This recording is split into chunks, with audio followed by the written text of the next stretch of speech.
Bismillahirrahmanirrahim. Today I want to answer a question asked by a brother. He wants to know that there are alif repeatedly in the Quran, and how do we know if we have to pronounce an alif or no? For example, as you see on the screen, there is alif here circled in red, and we pronounce this alif, we say alhamdu or ar-Rahman. And now in the green circle there are alifs which we don't pronounce. For example, Rabbil Alameen, we join ba with lam and ignore the alif, we skip the alif. Rabbil Alameen. And this one, Ar-Rahmanir Rahim. And this one, Yawmiddin. So we join mim with dal and ignore the alif. Now before I explain this rule, I want you to know that normally we find Quran in two prints. One of them is the Usmani script, which is written like this, the one you see on your screen, or like this one here. Okay, this one is Usmani script, and the other one is this one. This one is the subcontinental print. Okay, normally the Qurans published from Pakistan, India, okay, or also from Saudi, like the one you get as a gift from Mecca or Medina when you go for Hajj or Umrah. So those are written in Nasakh. Okay, so it is Nasakh font, and now basically both of these scripts, they have their own codes. Okay, so today we are going to discuss the Usmani script and how do you read Usmani script. So this is the part 1. Here you will learn the rule about reading alif. Again, the rules about reading alif in Usmani script. And after that, inshallah, I will explain the other codes for reading Usmani script. So in Usmani script, we find alif sometimes with a haraka, okay, or a sukun, like this one over here. We have alif with a hamza on top and a fatha. Okay, so this one is a. This one is pronounced and you say a. Okay, the next one is alif with a hamza and a kasra. This is a. And now this one is alif with a hamza and a dhamma, o. And this fourth one here is alif with a hamza on top and a sukun, and it is read ya. Okay, like you stop on its sound. For example, ya ba, ya ba.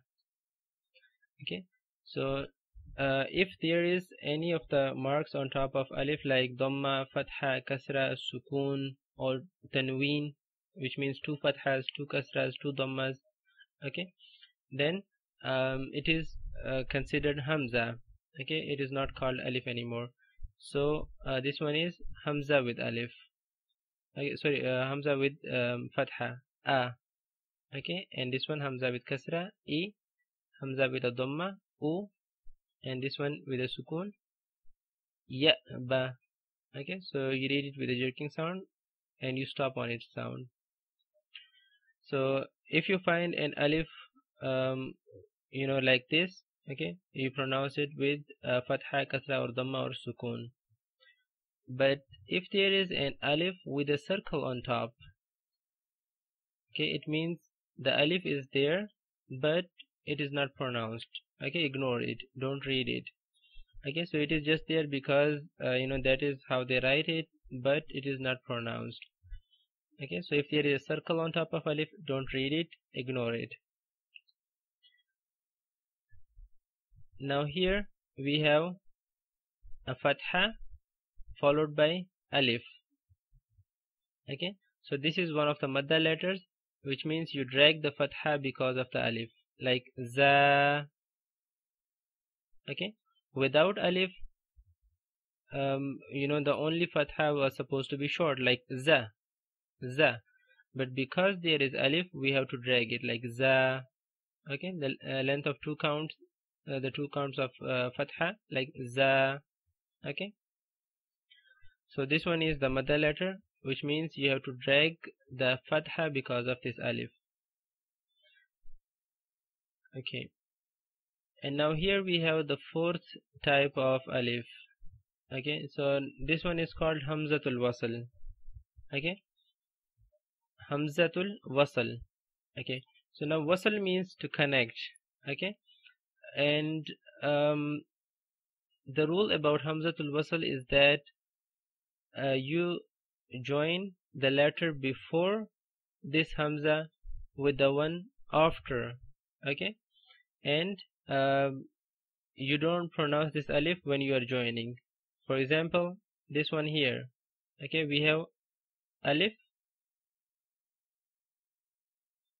okay, with a little sod on top, which means it is a hamzatul wasl. Okay, so there is a ba with a kasra before, and we are going to join ba with lam, bil. Okay, that's why we skip the alif.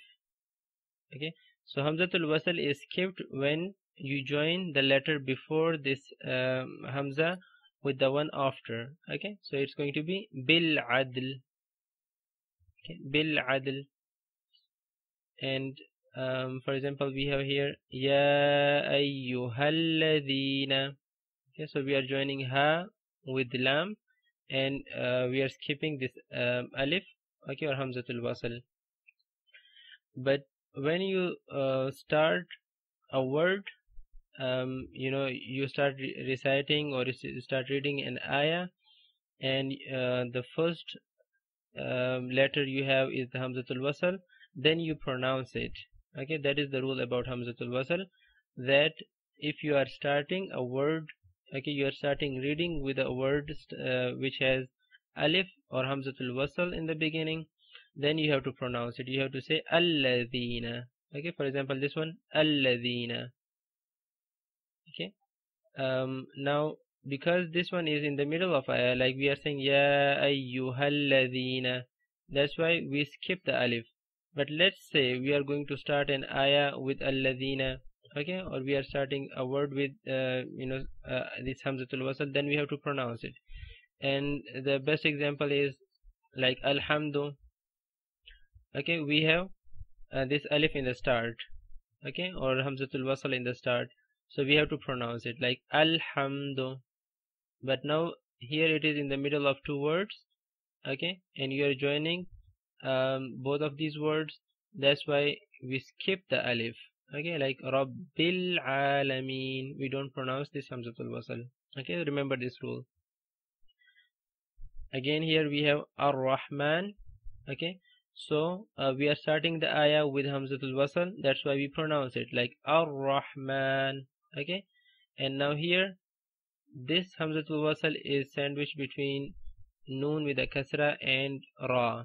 Okay, we are joining noon with ra, that's why we don't pronounce the hamzatul wasl, we skip it like nir-rahim. And here is another example, yawmiddin. Okay, so we join mim with dal and skip the hamzatul wasl because it is in between two words. Okay, so we are joining mim with dal and ignore the alif. Yawmiddin. Okay, now here another important rule is that you don't always pronounce hamzatul wasl with a fatha when it is in the start of a word. Okay, like you don't for example, here you say ar-rahman, and this one is alhamdu, but hamzatul wasl is not always read with a fatha. Okay, sometimes it is read with a kasra. And now the hint for you is that if there is a word starting with alif and lam, for example here, we have alhamdu, okay, or ar-rahman. Okay, so if we have alif and lam in front, then we put a fatha on top of alif. Okay, and another example is alladhina, alladhi, allati, allati, okay, or allai. So the word starting with alif and lam, there you put a fatha on top of hamzatul wasl. And if there is any other, okay, now how do you know if you have to read it with a fatha or you read it with a kasra or a dhamma? So now here is the tip for you. If there is a word starting with alif and lam, like you have the hamzatul wasl and the next letter is lam, then read this hamzatul wasl with fatha, like ar-rahman. Okay, so I said ar-rahmanir rahim. Okay, and the same one here, alhamdu. So the next letter after hamzatul wasl is lam. That's why we say alhamdu. Okay, so if a word is starting with alif and lam, like you have hamzatul wasl followed by lam, you have to read it with fatha, like alhamdu. Now the next word we have is alladhina, okay, or alladhi, allati, allati, allai. Okay, so these words, okay, the words belonging to this family, like alladhi, alladhina, allati, allati, allai, or alladhani. Okay, words like that you always read with a fatha on hamzatul wasl. Okay, if you are starting an ayah and the first word or the first letter you have to read is hamzatul wasl, then put a fatha if it is alladhi or allati or one of the words I told you. Okay, and the word Allah is always read with a fatha on hamzatul wasl, okay, with a fatha on start. For example, we are starting this ayah with the word Allah, okay, and we have a hamzatul wasl here, so we have to put a fatha and we say Allahu alladhi, okay, Allahu alladhi. Okay, now here is another rule. If it is not one of the words I told you, then look at the third letter. Okay, for example, we have a hamzatul wasl, the second letter is ra and the third letter is jim. Look at the third letter. If there is a dhamma, okay, then read the hamzatul wasl with a dhamma. For example, we have unsur. Okay, let me show you the example. Okay, this one here, we have a hamzatul wasl and the third letter is ta. Okay, the second letter is qaf with a sukoon, the third letter is ta with a dhamma. So we look at the third letter. If there is a dhamma, we read hamzatul wasl with a dhamma, like uqtulu, okay, and unsuru. So the third letter has a dhamma, that's why we read hamzatul wasl with a dhamma. But if it is not a dhamma on the third letter, then you read hamzatul wasl with a kasra. Like here we have the third letter jim and the jim has a kasra, that's why we say irji'u. Okay, irji'u. And even if it is a fatha on the third letter, you still read hamzatul wasl with a kasra, like itrahu. Okay, itrahuhu, irhamu. Okay, now this rule works most of the time, but sometimes it won't work for you. For example, we have the word this one ituni, okay, and in the some of the prints you will find it with a ya after hamzatul wasl, like ituni.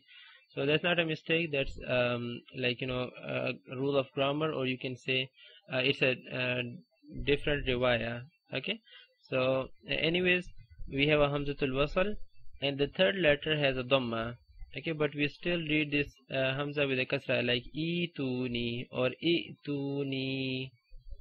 Okay, so now to avoid these mistakes, okay, like now you're maybe you think that there is a mistake and I don't know, so what should I do? Okay, so here is the tip for you. if there is an optional stop, for example this one here, okay, this is an optional stop, you can stop here, and if you want to keep going, okay, you have the option, you can continue. So if there is an optional stop before the Hamzatul Wasl, then don't stop, okay, and join it with the word with Hamzatul Wasl, and that way you will avoid the mistake. For example, if I say samawati ituni, okay, so I don't have to put a fatha or a kasra or dhamma or anything on Hamzatul Wasl.